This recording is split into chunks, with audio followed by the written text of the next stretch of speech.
அருட்பெருஞ்சோதி தனிப்பெருங்கருணை அனைத்து ஜோதிட உறவுகளுக்கும் அன்பு கலந்த வணக்கம். இன்னைக்கு நம்ம ஒரு குறுகிய கால அளவில் நம்ம ஒரு சில வாஸ்து செய்திகளை பார்க்க போறோம். யாரெல்லாம் வடக்கு பார்த்து கிழக்கு பார்த்து வாசப்படி வைத்து வீடு கட்டி விடுவீங்களோ நீங்கள்லாம் இந்த காணொலியை பாருங்க. நான் சொல்ற குறைகள் உங்ககிட்ட இருக்கான்னு பாருங்க. எப்பவுமே வடக்கு பார்த்து கிழக்கு பார்த்த வாசப்படியில் குடியிருக்கவங்களுக்கு அந்த வீட்டோட ஈசானிய பகுதி அப்படின்னு சொல்ல வடகிழக்கு பகுதியில் கழிப்பறை கண்டிப்பாக இருக்கக்கூடாது. உயரமான கட்டிடங்கள் இருக்கக்கூடாது. செப்டி டேங்க் இருக்கக்கூடாது. குப்பை குழிகள் இருக்கக்கூடாது. சிறுநீர் கழிப்பிடங்கள் இருக்கக்கூடாது.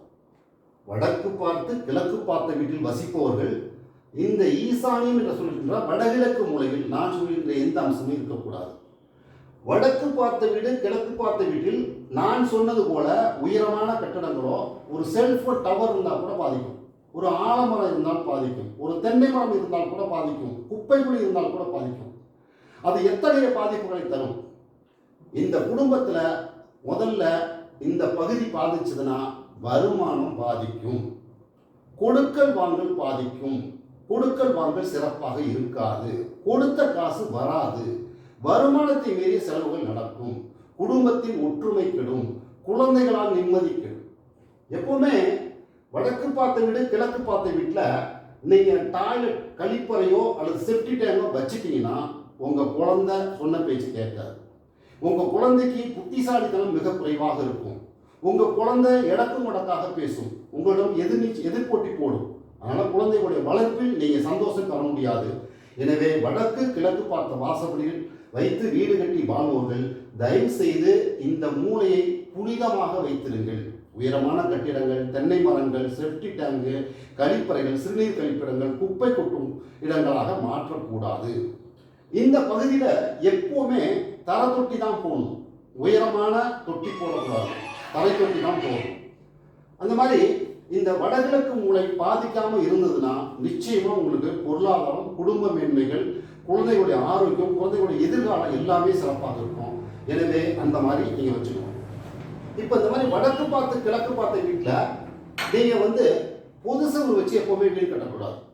எப்போவுமே பொது சுவர் வச்சு நீங்கள் வீடு கட்டிட்டீங்கன்னா அங்கே நீங்கள் என்னதான் வாஸ்து பார்த்தாலும் அந்த வாஸ்து அவ்வளோ சிறப்பாக வேலை செய்யாது. பொது சுவர் இல்லாமல் வீட்டை சுற்றி 2 அடி பொது சந்து விட்டு காம்பவுண்டுக்குள்ள வீட்டை கொண்டாந்தீங்கன்னா தான் வாஸ்து முழுமையாக பேசுவோம். காம்பவுண்டுக்குள்ள வராத வீடு வாஸ்து பேசாது, வாஸ்து அவ்வளவாக சிறப்பாக எடுபடாது. நீங்கள் அந்த மாதிரி வீட்டை சுற்றி எப்போவுமே காரியை விட்டு காம்பவுண்ட் சோப்பில் உங்கள் வீட்டை கொண்டாந்துடணும். அந்த மாதிரி கொண்டாந்தீங்கன்னா தான் அந்த வாஸ்து உங்களுக்கு முழுமையாக பலன் தரும். இப்போ நீங்கள் பொது சந்து வச்சு தெற்கால ஒருத்தரோட வீடு கட்டிங்கன்னு வச்சுங்க. அவர் என்ன பண்ணுறாரு, தெற்கால வீட்டுக்காரரு இந்த நிறுதி மூலை என்று சொல்லப்படுகின்ற தென்மேற்கு மூலையில் அவர் வீட்டுக்கு அது வாயு மூலை, கழிப்பறையை கட்டி விடுவார். இந்த தென்மேற்கு மூலையில் கழிப்பறை இருந்தால், அடுத்த வீட்டு கழிப்பறை இருந்தால், இந்த வடக்கு பார்த்து கிழக்கு பார்த்த வீட்டு வாசப்படிக்கு குலதெய்வம் பேசாது, தெய்வ அனுகூலங்கள் கிடைக்காது. ஏன்னா அவர் பொது சுவர் வச்சு வீடு கட்டிட்டு அவரு தன் வீட்டுக்கு வாயு மூலை, அங்கதான் செப்டி டேங்க் கட்டணும், அங்கதான் கழிப்பறை கட்டணும், வாஸ்து கட்டிடுவார். ஆனால் அது உங்களுடைய அந்த இணைவு வரும்போது உங்களுக்கு இந்த பாதிப்புகள், நிறுதி முறையோட பாதிப்பு கண்டிப்பாக கொடுக்கும். அது மாதிரி வடக்கு கிழக்கு பார்த்து விட்டவர்கள் இந்த மூளை பாதிக்காமலும் இந்த மூளை பாதிக்காமலும், அதாவது வடகிழக்கு மூலையும் தென்மேற்கு மூலையும் பாதிக்காமல் உங்கள் இடத்தை பார்த்து கொள்ளுங்கள்.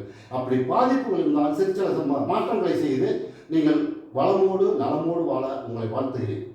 அடுத்த அப்படி பார்த்தீங்கன்னா மேற்கு பார்த்த வீடு, சில பேர் மேற்கு பார்த்த வீடு வச்சு கட்டுவாங்க, தெற்கு பார்த்த வீடு வச்சு கட்டுவாங்க. ஆனால் அந்த வாசப்படி எங்கே வரும்னு கேட்டிங்கன்னா இந்த மேற்கு பார்த்த வீட்டில் தென்மேற்கு மூலையை ஒட்டி வரக்கூடாது, இந்த பக்கமும் தென்மேற்கு மூலையை ஒட்டி வரக்கூடாது. அந்த மாதிரி வந்ததுன்னா அந்த குடும்பத்தில் வட்டி, கடன் தொல்லை, நோய் தொல்லை, கர்ப்பப்பை பாதிப்பு, சொந்த பந்தம் பாதிப்பு, பொறாமை, போட்டி அனைத்தும் ஏற்பட்டுவிடும். அதை எத்தனை பாகம் பண்ணணுமோ அத்தனை பாகம் பண்ணி வாசப்படி எங்கே வைக்கணுமோ அங்கே வைக்கணும்.